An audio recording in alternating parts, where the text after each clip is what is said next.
go. So welcome everyone on YouTube. Hello, YouTube. We're going to start recording in the room.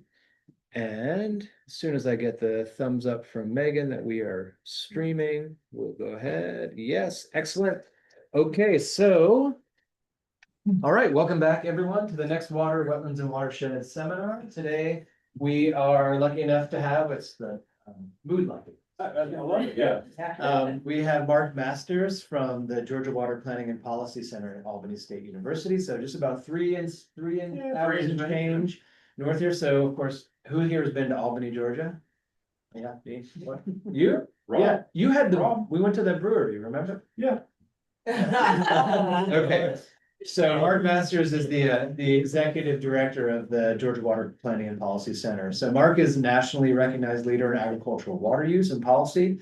He currently chairs a couple of national boards and efforts focused on water management for the American Farm Bureau, the National Association of Conservation Districts, and the Interstate Council on Water Policy. He also serves as outreach director at the Center for Behavioral and Experimental Agro-Environmental Research, which is a USDA Center for Excellence. Mark has a lot of hats that he wears in different roles, but I've seen him primarily as a scientist, policy expert, and maybe even more than anything else, a consensus builder or someone who seeks to build consensus. He founded and served as the executive manager of the ACF Stakeholders Group. So ACF stands, does anyone know what ACF stands for? Okay, so we're gonna hear about it some, yeah. It's the Apalachicola, Chattahoochee, Flint Basin. So these three rivers that come together, and Florida and Georgia like to fight a lot about the water. And Mark tries to get people to come to some sort of consensus and be proactive and positive in ways to solve water issues. When Mark's not busy professionally, he stays out of trouble raising beef on the family farm. And he says, I don't know, we'll have to see some proof of this, watching his three beautiful daughters make the other kids look foolish on the soccer field. Absolutely. So, all right, so Mark, the floor is yours. You might need to click back on here to get that clicker to work. No, Yep. all right, you're good. Yep. Sorry, all right. Spoiler, go ahead. Yeah, well, David, first of all, appreciate the invitation, truly. Enjoy coming down here and reconnecting with some old friends. So we're going to talk about Southwest Georgia's water future. And I had to start off with, why do I care about Southwest Georgia's water future? Because it means a lot to me and my family. I'm born and raised in that part of the world. We farm up there, we raise cows, do all sorts of stuff. David mentioned I'm involved in conservation district stuff. So we try to practice what we preach on our farm, right? So, irrigation management, no-till and all that kind of stuff. Mention my kids, and you're like, those kids look awfully young for you to look so old. And I'm like, okay, guilty. Yeah. I keep pictures of my kids in my PowerPoints when they were young, because when they were young, I was smarter. The older they get, the dumber I get, right? But I'm told by wise people that they will come around. But yeah, that's, Southwest Georgia's water future is my family's water future. And so I'm certainly personally invested in it. I've also been professionally invested in it for a long time, right? That was young Mark, graduate school Mark. I was outstanding in a field, presenting on ag water use and resource sustainability, right? This was in 2002, which proves that even in my 20s, I was an old man. I mean, look at that. That's awesome. But I live this stuff every day, with my family and our farm, but also live it professionally and have for a long time. So we cannot understand Southwest Georgia's water future if we don't know anything about Southwest Georgia's water past. We're going to talk a lot about agricultural water use, why it matters, and some of the ways that we're going about managing it for both the users and the resource.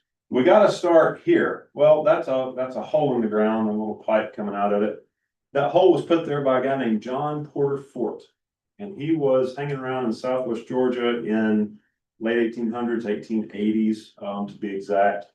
Pretty concerned about the water quality that the folks were, the water that the folks had to drink, a lot of swamps in that part of the world.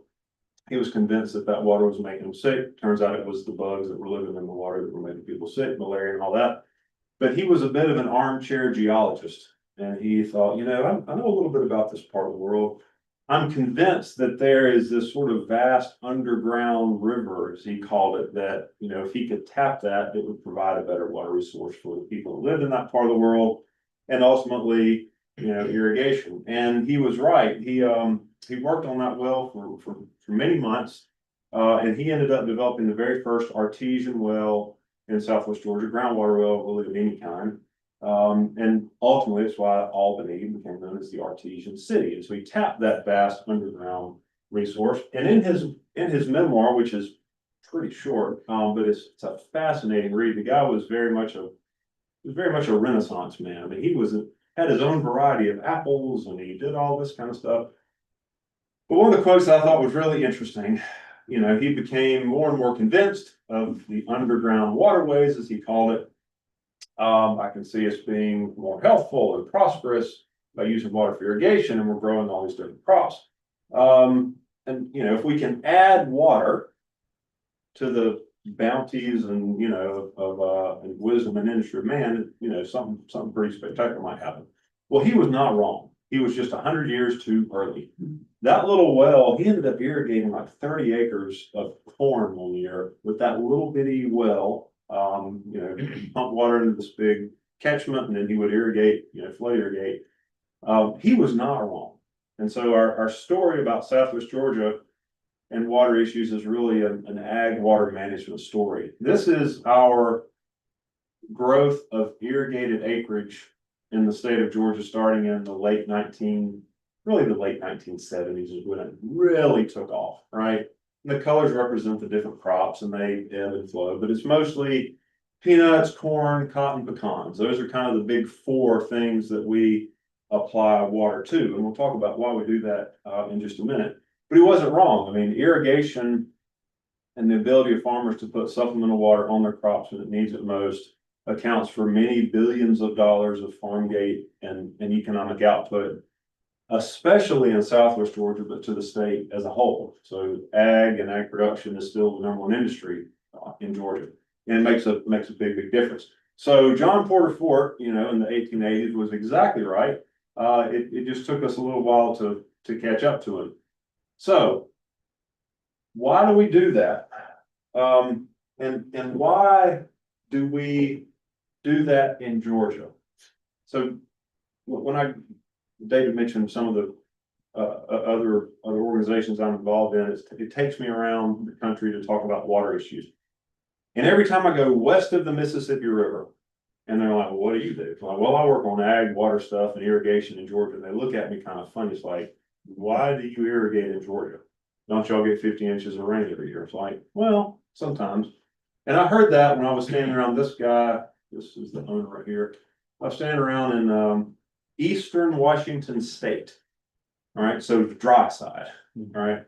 A lot of irrigation. It's just north of where the Yakima, the Snake, and the Columbia also come together.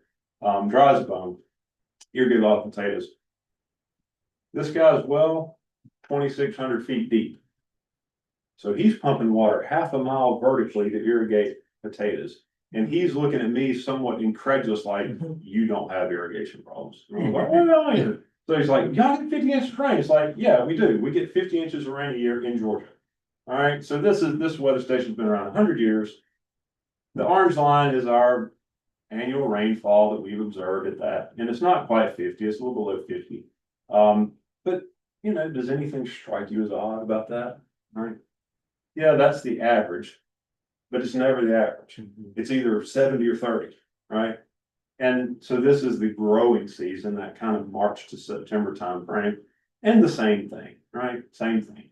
So yeah, we are a relatively rich water state compared to Eastern Washington or Western Nebraska or Western Kansas or the Panhandle of Texas, right? But it's not always where we want it when we want it. Sometimes it can get really dry. So I know Wendy remembers 2011, 2012. It's kind of that, it was a back-to-back really extreme drought. Okay, and we saw D4 extend way down here. I mean, it would pretty well cut the state in half and really hammered our heavily ag production area. And we saw record low stream flows. So, everybody in here is involved in water some way or another. These are USGS stream gauges, and red is bad, right? You don't want red. Lowest recorded, day, or lowest recorded flow on that day. And so I want you to remember this right there, right? That little red dot. Remember that. So that was 2011, 2012. We can get really, really dry, and we have some real extreme impacts.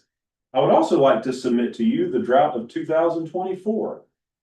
Like, there wasn't a drought in 2024. Oh, but there was. Same weather station. Orange represents the observed rainfall at that weather station last year. Blue is what we would see on the monthly average for that 100 years. So March, a little above average, May or April about average, May about average. Rained less than half an inch the entire month of June. It rained 8 inches in July. It rained less than 2/10 in August. It rained 8 inches in September. It rained 0 inches in October. All right. This was Helene, by the way.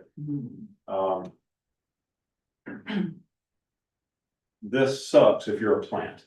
Okay. And it's especially sucks if you're a plant growing in relatively sandy soil. Like in a lot of parts of Southwest Georgia, we're basically farming a beach, right? It's coastal plains, sandy soil, same as it is down here in Florida, right?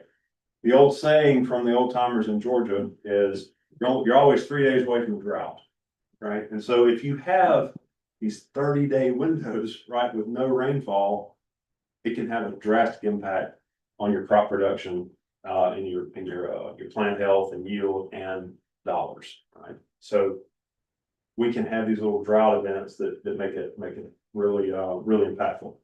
Last example, and I've used this for a long time.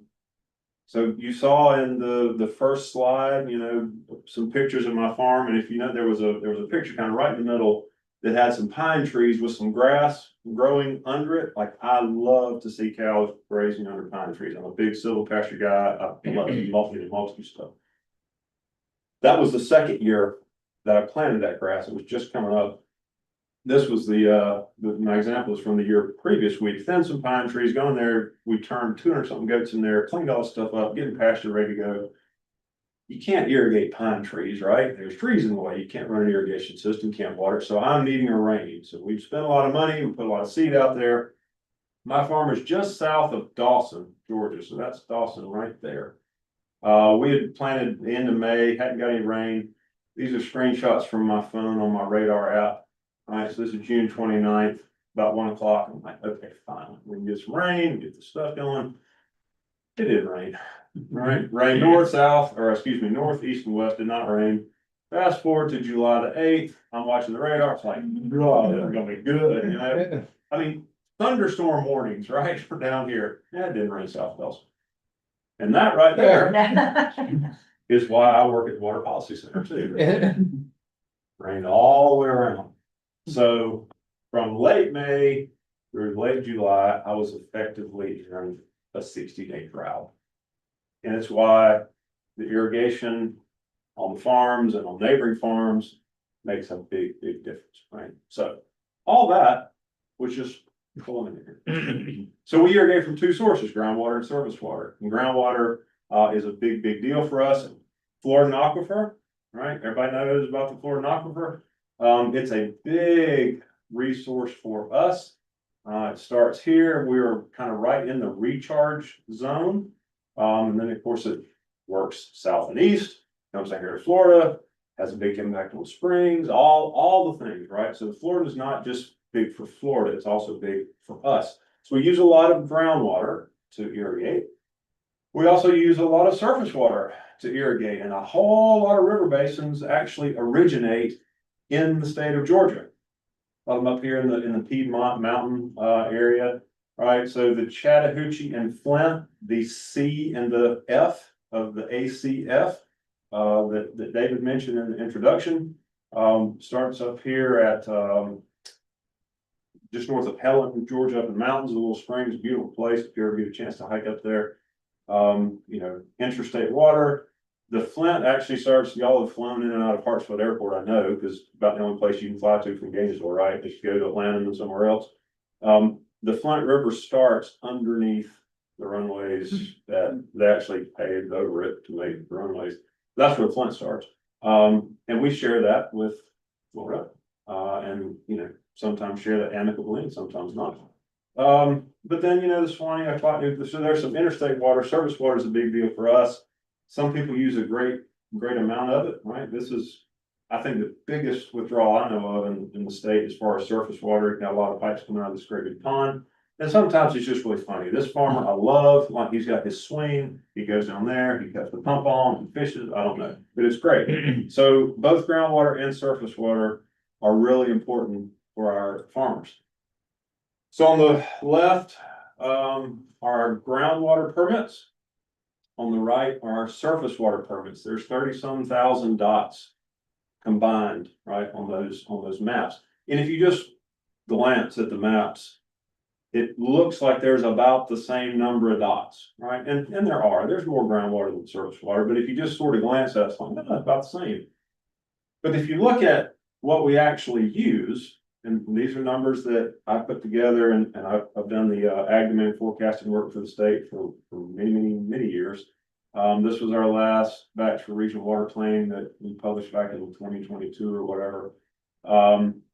You know, there's a big difference, about the same number of dots, but in terms of how much we use, right, it's heavily skewed toward groundwater. It's heavily skewed towards Floridan groundwater, but annual average about 1.5 billion gallons a day.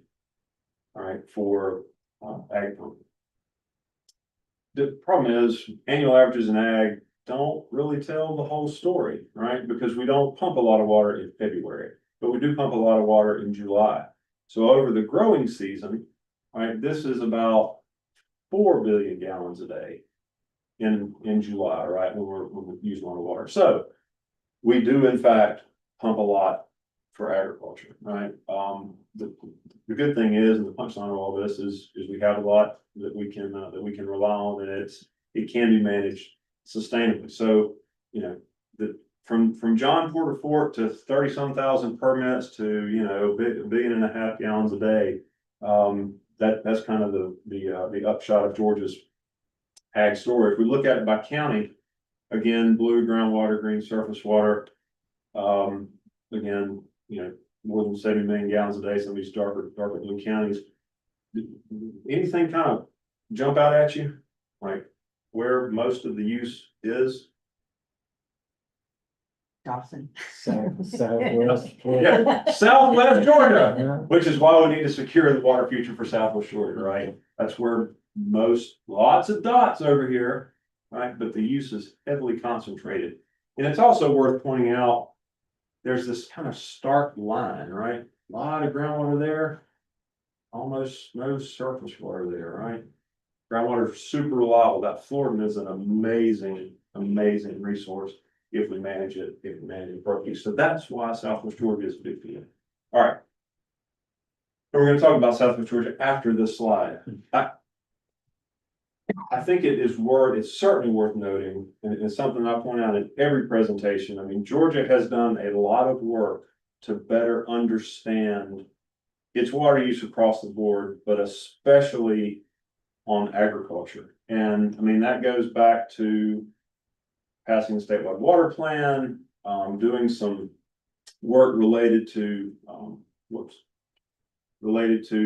flow meters. The state of Georgia passed an agricultural water metering bill in 2003, right? So 22 years ago, our state legislature was really on the forefront of saying this is a big deal for us. It's important for, you know, our number one industry, and we need to measure what we're using, right? And not just guess, not just estimate.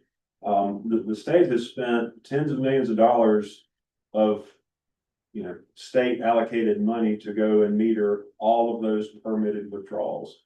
And that has given us a huge leg up in terms of our understanding of how much water is pumped, where the source is, what acreage is it going to, and what economy is that supporting.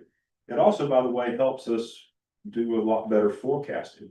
Because the models we use to forecast can get trained and improved by essentially 1.5 million acres of test plots. So are any of y'all involved in any of that kind of experimental work at all? Not really. I mean, the fact that we have known acreage, a measured volume of water on all the different crops that we grow, on all the different soil types. I mean, for like a water nerd like me, that's nirvana, right? It's really been a big deal. So we've had stakeholders engaged at a local level doing regional water planning. We have metered and measured our use. We track our acreage really closely in terms of exactly which acres are being irrigated and when. And not for nothing, our farmers are really good at getting water from a source to their crops for beneficial use, right?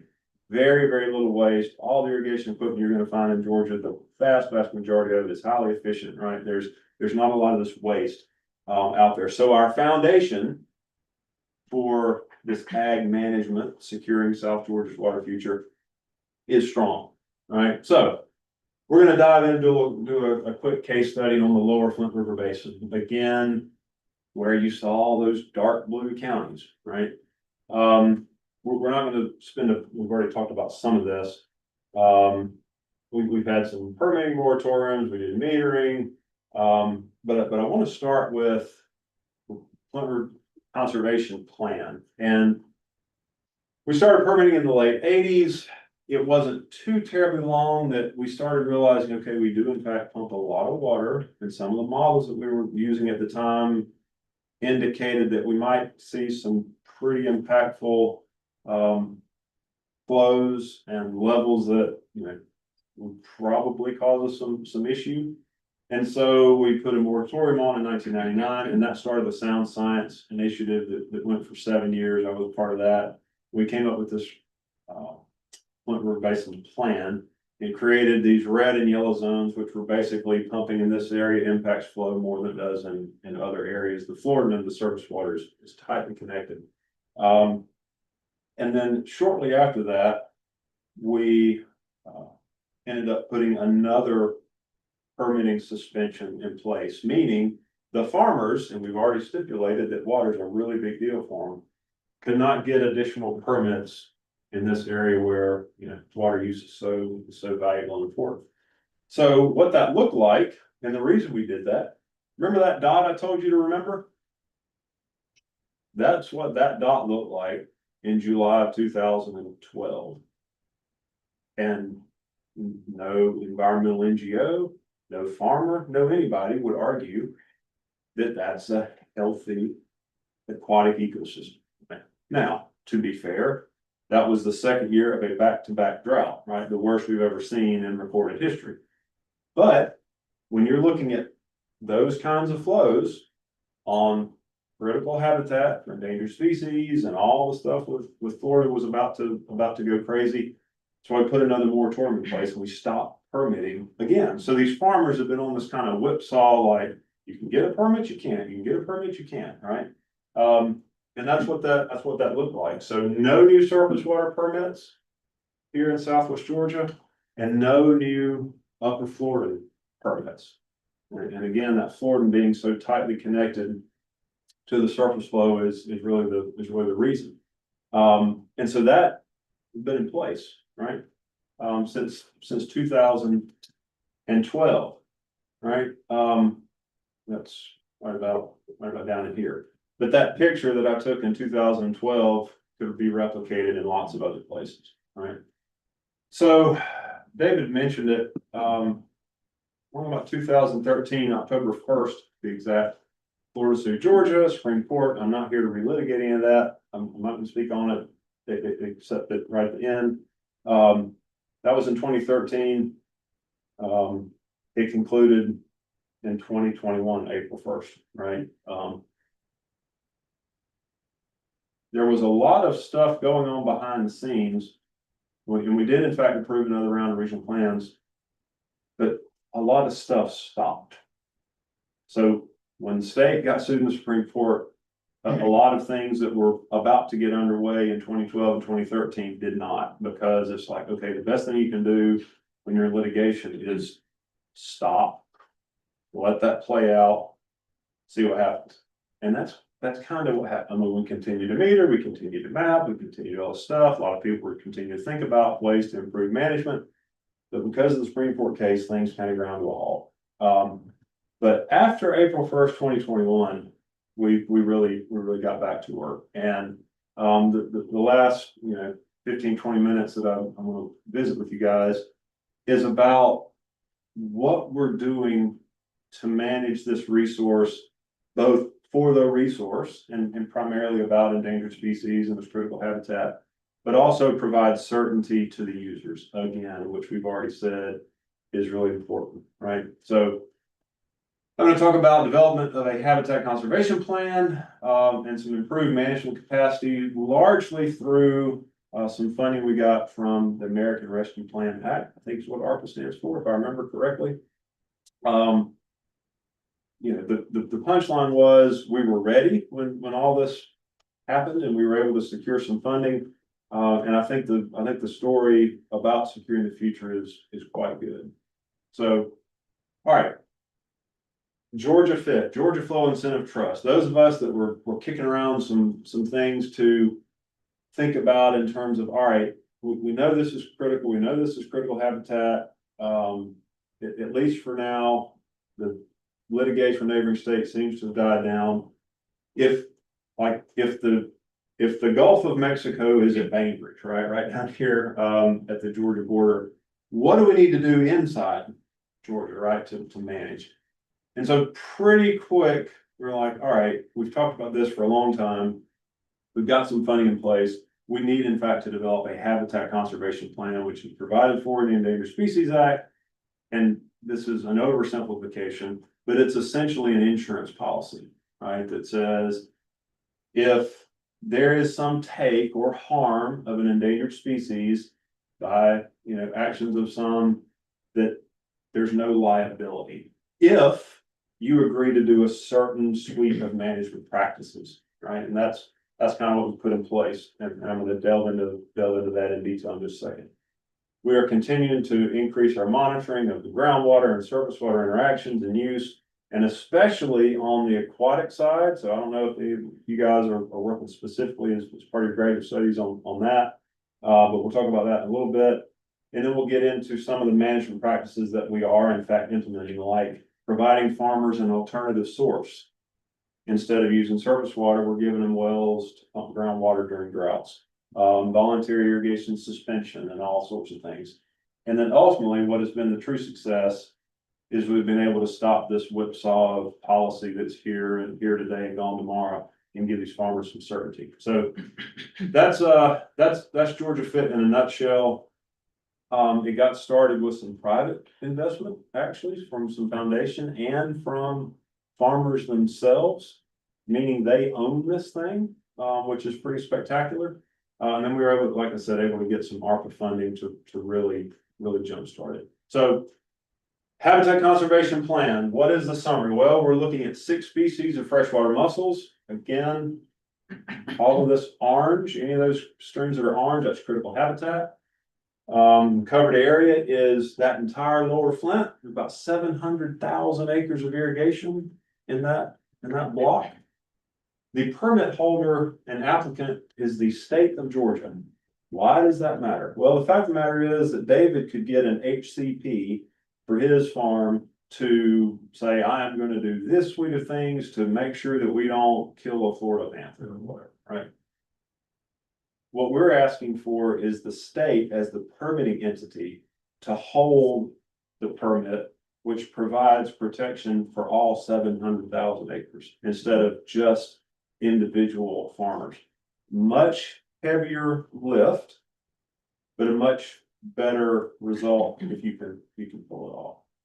And the covered activity is permitted, right? Withdrawals, all those dots. We're going to manage those dots in such a way that we're protecting the resource and the habitat in those 6 species, but we're also providing the certainty to the users that there's no ESA action or anything like that. that could impact it. And the management measures that we are putting in place are listed here. I'm not going to talk about all of them, but I'm going to touch on just a handful. So for the next 5 slides, I told Wendy, well, I'm going to masquerade as biologist for 5 slides. All right. Stole these from my colleague Steve Galladay. But you know, these are the things that we're trying to protect. More specifically, the habitat for these things, right? These are freshwater mussels. They have really interesting names. Steve, he's always like, you know, we were out, we found a bunch of pluribine. I'm like, what? You know, ovopictos. Like, yeah, got it. But you know, he calls them charismatic little bivalves, and I have to kind of agree, right? They're pretty interesting.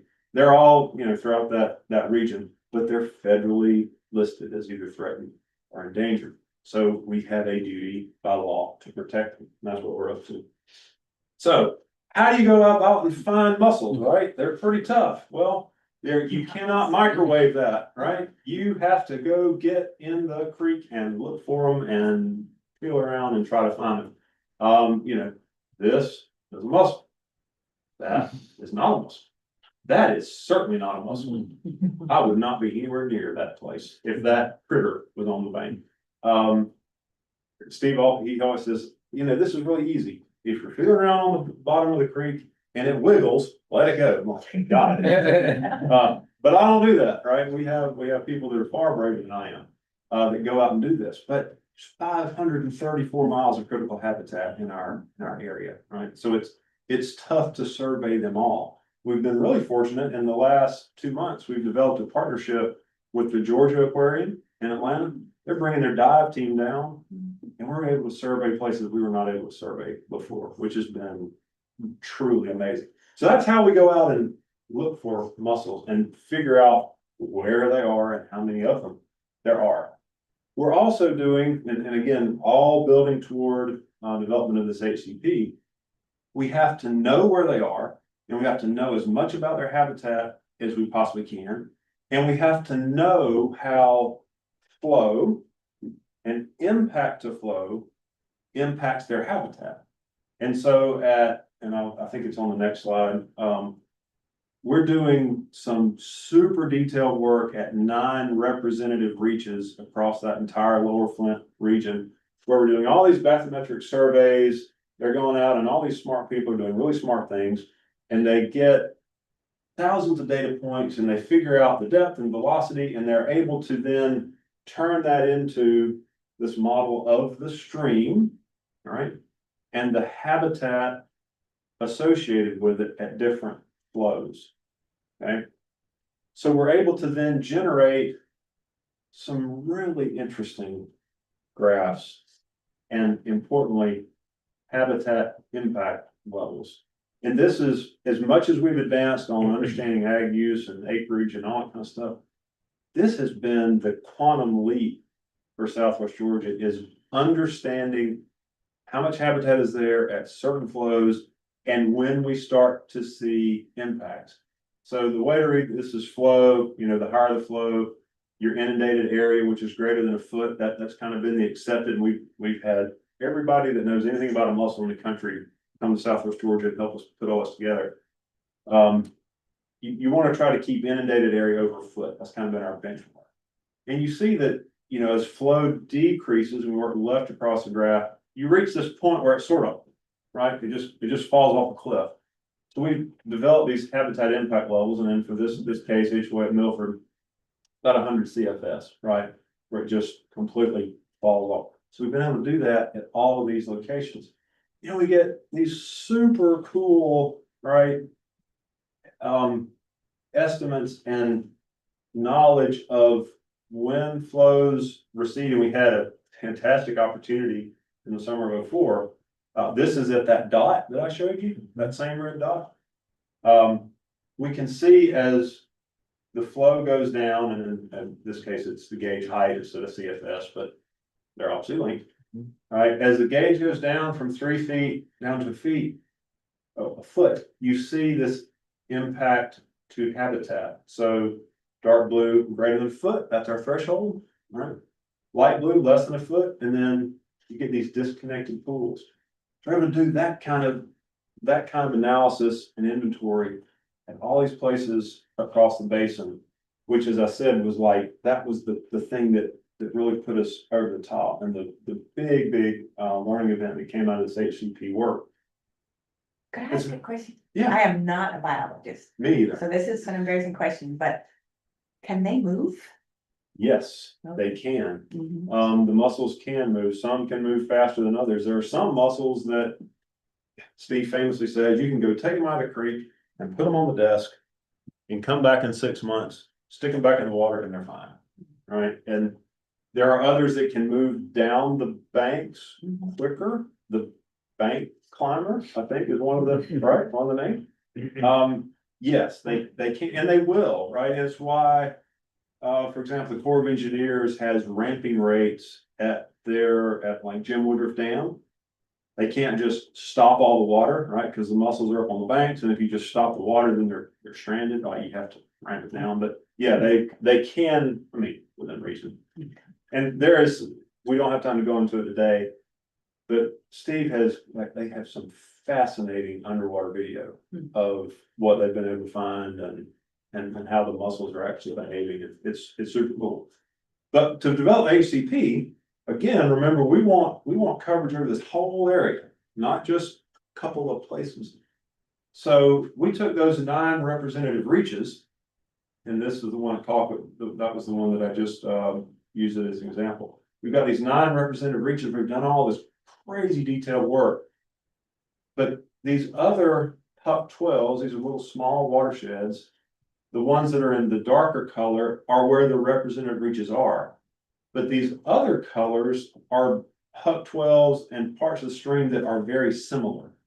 So we have confidence in saying what is happening at this dot at Brinson, which is this blue here, is very similar in these other Huck 12s, which lets us say, all right, it's within reason. How we manage here is going to also impact here. And so we end up with all these occupied reaches and stream levels. And we can say, we're going to protect this percentage of this habitat by doing these management practices, which is what the HCP is designed to do and requires, right? We were not ready to do this. I wanted to do an HCP 15 years ago. We weren't ready, right? But now we are. So I think that's the last ball. I just like, maybe through that one question. So. We got about like 8 to 10 if you want to save some time for questions. Yep, wrapping it up. What are we doing in terms of management practices? Well, the big one that folks want to talk about is this drought swap project. We're spending about $40 million to provide farmers, again, in this area, this lot of surface water. Remember that big blank dot? There was no green dots, right? This is all groundwater here. Our surface water impact is further north. We're providing an alternative source when it gets dry to farmers to use the wells instead of the creek, leaving more water in the creek to protect that critical habitat. And we're drilling wells, even as I speak, we're drilling wells. We'll probably end up with around 60, maybe a little north of 60 of these wells. It's going to keep a lot of water in the creek. And how do I know that? Because we've modeled all that too. The state has invested a lot in developing their stream flow impact and understanding how different practices will impact flow. And we worked on some of this stuff with FACETS that, that's how I really got to know David and reconnect with Wendy years ago on a big project down here. But we are modeling, when we take even to the field now, if we take this field out of production, it's going to be this much water in the creek at this time. And based on all the biological work, we know what that does to habitat. So that's what goes into the HCP, right? And we've done it all over the place. There's literally thousands of nodes in this new surface water. We're also doing some targeted augmentation. Hurricane Michael destroyed this beautiful stream in 2018, but there's a critical assemblage above Coquit, and we can put about 3 cubic feet per second on that assemblage of mussels. Do I want to run this all the time? I don't want to run it all. I hope we never have to do this, right? And actually augment the stream to protect an assemblage, but we can if we need to. right? And we've had that in place since 2012. Why was I taking pictures of that creek in 2012? Because I was down there messing around with this, right? We put it in way back then. We've updated it, improved the infrastructure, and we can do some targeted augmentation. It's with groundwater. With groundwater, yeah. And so you're saying, well, isn't that connected to surface flow? Yeah. There's a person really famously said, we're not trying to float a battleship, right? We're trying to keep an assemblage of critical mussels wet and they're still there, Yeah. which, would they have been without that? I don't know, Right. but it's like the old belts and suspenders, right? It's part of our management.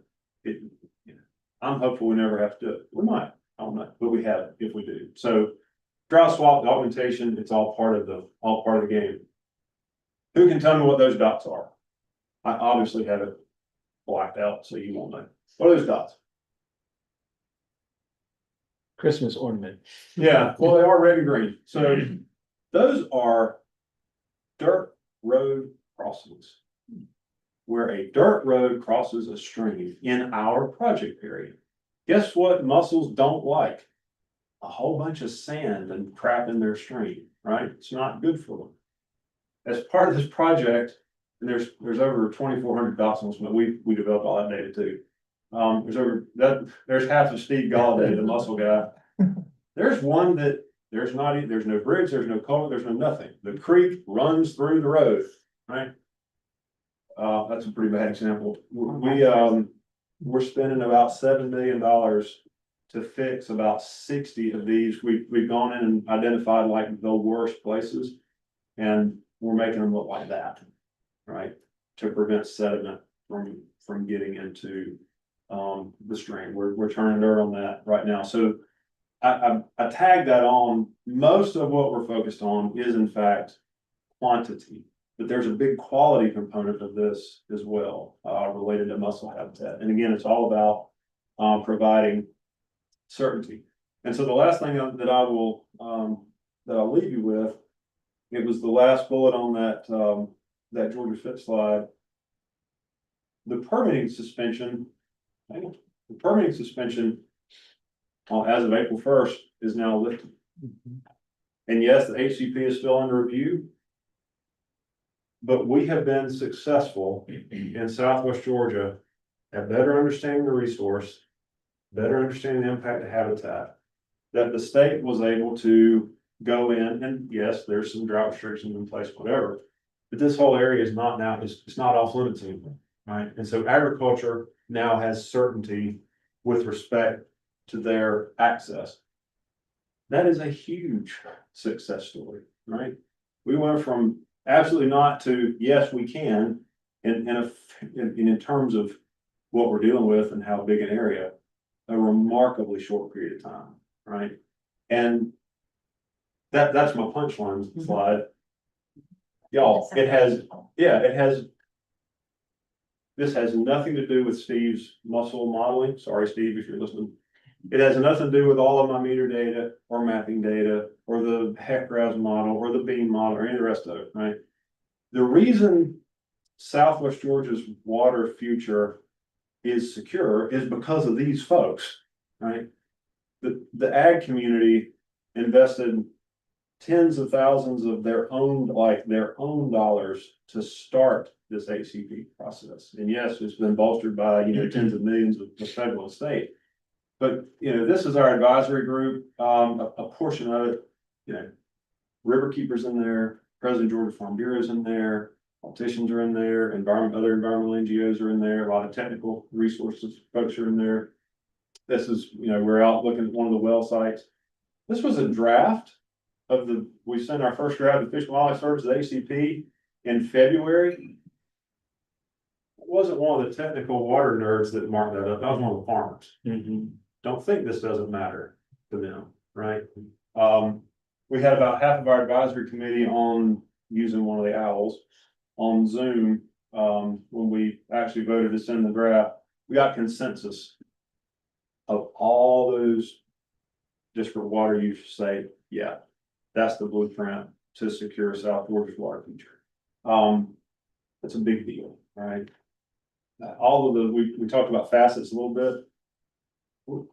A lot of these relationships were improved by that, right? Georgia and Florida are, I think, playing nice in a lot of ways. I wasn't sure that was ever gonna be the case, and that was my solution to water. Way back. I had to hunt that Bugs Bunny clip. I remember it when I was a kid, but I actually found it. It's obviously, I'm done. But yeah, ways in one. Yeah. If you're interested in any of this Georgia Fit stuff, there's a little QR code there. There's tons of information on that Georgia Fit website about what we're doing. We have a Floridan aquifer notification system, right?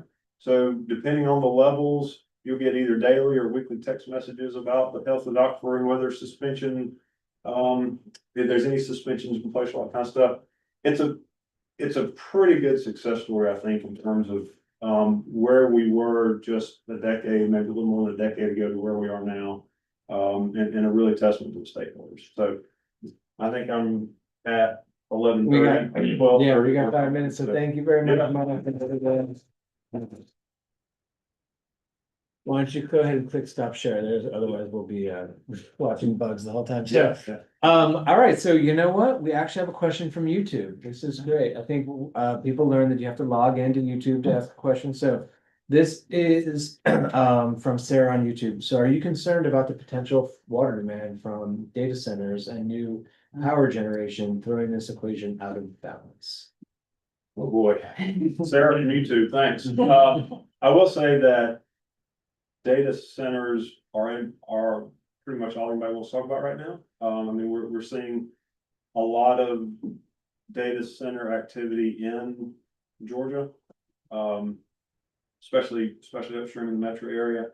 I mean, in terms of throwing this out of balance, I'm not too terribly concerned about that. They're all connected, certainly, so I'm absolutely not dismissing that out of hand. I think what I am confident about, though, is that we've put in place we have in place both the data and technical tools we need to evaluate whatever might come from data centers or anything else. So I think we better understand it. We also have the policy in place to address it. Now, that said, this is moving pretty fast, right? And data centers can use from very little water to a whole lot of water, depending on the technology. So a lot of people are paying close attention. I know there are some examples where some of the technology companies are actually investing in conservation mechanisms for other users of the water. You can look across the United States and see that, and so maybe there's some opportunities there.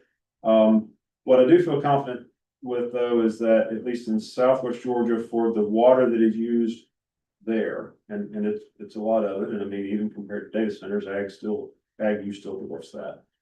We're in a position to manage when the next drought or mini drought occurs to meet these minimum flows that we've set out in HCP, which is ultimately what I'm interested in. But certainly, Sarah from YouTube. Can you guess who that Sarah is? Actually, I have a pretty good idea. We know her. Yeah, it's Sarah Gottlieb from FACETS. Yeah. All right. How about in the room? Hey, Sarah. Hi, Sarah. Questions for Mark? Go ahead, Aaron. Yeah. It seemed like there were other aquifers in one of the earlier slides. Do they not align with the Southwest Georgia region? Excellent question, and it's one I kind of blew past, but you're exactly right. There are other aquifers deeper than the Floridan, so we have the Claiborne, then the Clayton, and then the Cretaceous. So it's like a layer cake, right? And so the wells that we're putting in for the drought swap project, we're going to those deeper aquifers because they're not as connected to the stream flow, right? This could have been a 3-hour presentation, but we've put in a whole nother network of groundwater monitoring wells, 16 of them, in fact, to supplement what USGS already has, mostly to ensure that by doing drought swap, we're trying to protect stream flow, but we don't want to do that at the expense of our other groundwater resources, right, that don't recharge as fast. So we're monitoring both. All the modeling suggests that we can do what we need to do for drought swap from those other aquifers without long-term harm. Yeah, good question. Rob?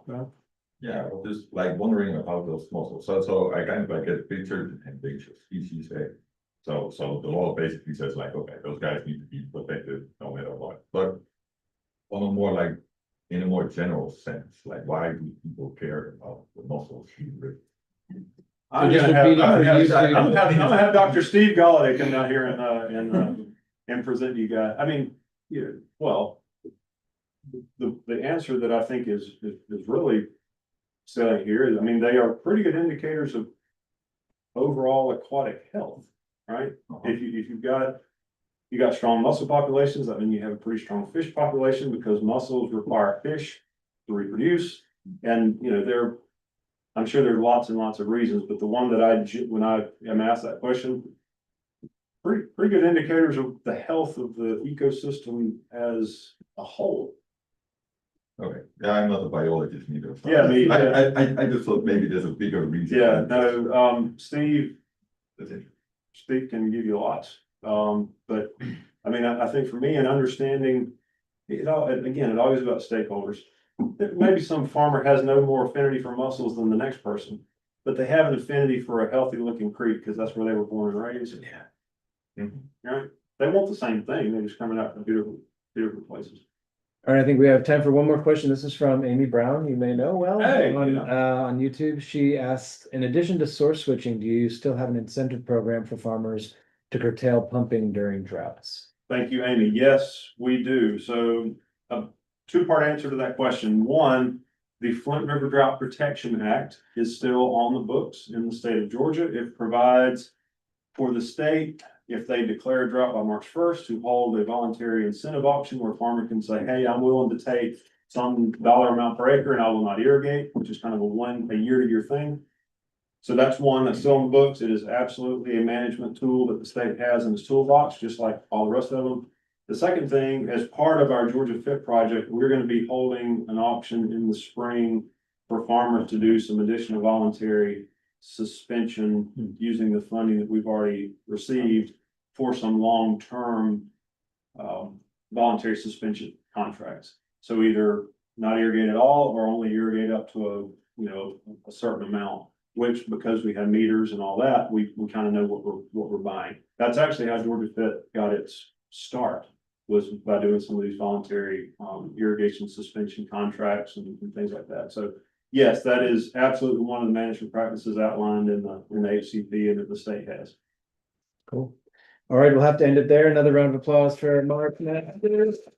So next week we have Dr. Jules Bruck. She's from UF, the Department of Landscape Architecture, and she's going to talk about coastal resilience by design, nature-based solutions across scale. So thanks, everyone.